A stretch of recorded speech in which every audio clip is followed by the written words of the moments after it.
Em um flash de memória do passado, de quando a garota ainda era pequena, ela se distrai em seus pensamentos.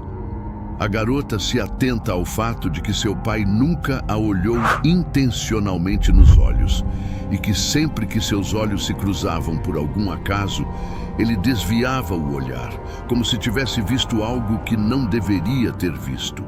Era como se ele estivesse vendo um fantasma. Ela pensa consigo mesma e no mesmo instante começa a correr para longe dali, confusa com todos esses pensamentos. De repente, ela esbarra em seu irmão por acidente e acaba caindo no chão. "Eu não disse que nunca queria te ver na minha frente?" Ele grita furioso e implica com a garota, dizendo que ela sujou toda a roupa dele. Olhando para o chão, ela pede desculpas enquanto limpa toda a sujeira pela sua queda. Ele fala para a garota que ela é como um fantasma ou um presságio ruim e que se não fosse por ela, a mãe dele ainda estaria viva. Algum tempo depois, em seu quarto, a garota pergunta para sua babá se ela é uma pessoa de verdade. "E se eu for apenas um fantasma que está aqui para assombrar essa casa?" Ela continua. "Algum tipo de monstro que para vir a esse mundo foi preciso o sacrifício da mamãe." Surpresa com o que acabara de ouvir, a babá da garota a repreende dizendo: "Pare agora mesmo de falar essas bobagens, minha lady." Ela explica para a garota que seu irmão ainda está tentando superar suas mágoas e por isso tem agido tão rudemente com ela. Complementa dizendo que, com certeza, ele se tornará um senhor forte e muito confiável da família antes mesmo que ela se dê conta. A babá fala para a garota que o mesmo acontecerá com seu pai, assim que todas as feridas em seu coração se cicatrizarem. "Ele voltará a olhar para você novamente", ela diz, e comenta que a garota lembra muito a mãe dela, e que por causa disso ela é tão bonita. Dona fala para a pequena garota que com certeza ela será muito amada. "Lamento, mas não acredito em nenhuma palavra que ela disse." Voltando para o presente, o filho do conde segue retrucando com seu pai, indagando se ele realmente pensa em dividir a mesa com aquela coisa, referindo-se ao garoto recém-chegado. Então, o conde fala para seu filho que os nobres devem ser gentis e generosos com pessoas de classe baixa.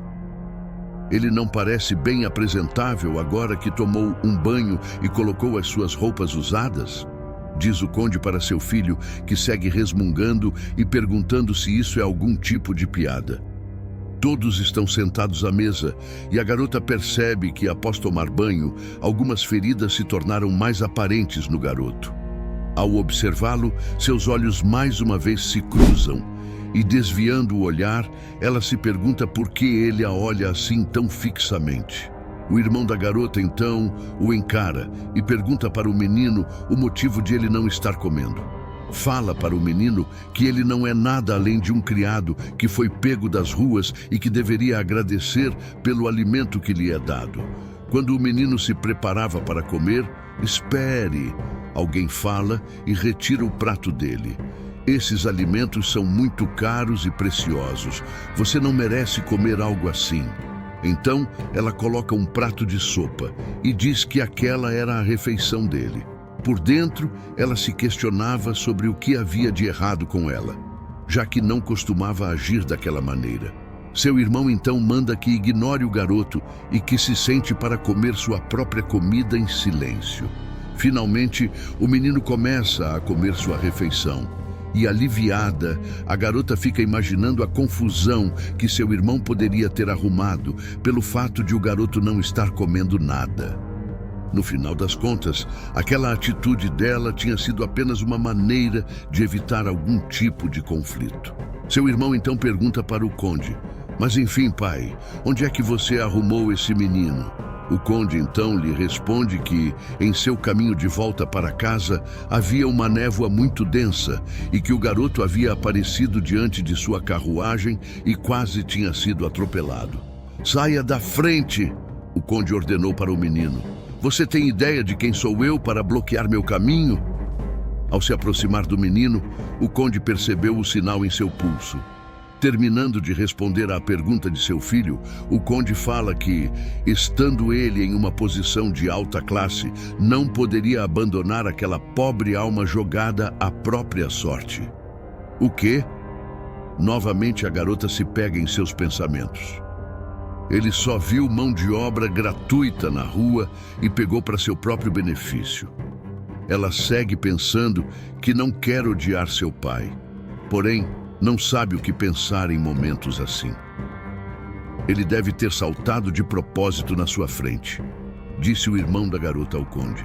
Ouvi rumores de que muitas pessoas de classe baixa fazem esse tipo de coisa para tirar proveito e dinheiro de pessoas mais ricas. São todos um bando de vigaristas, ele complementa.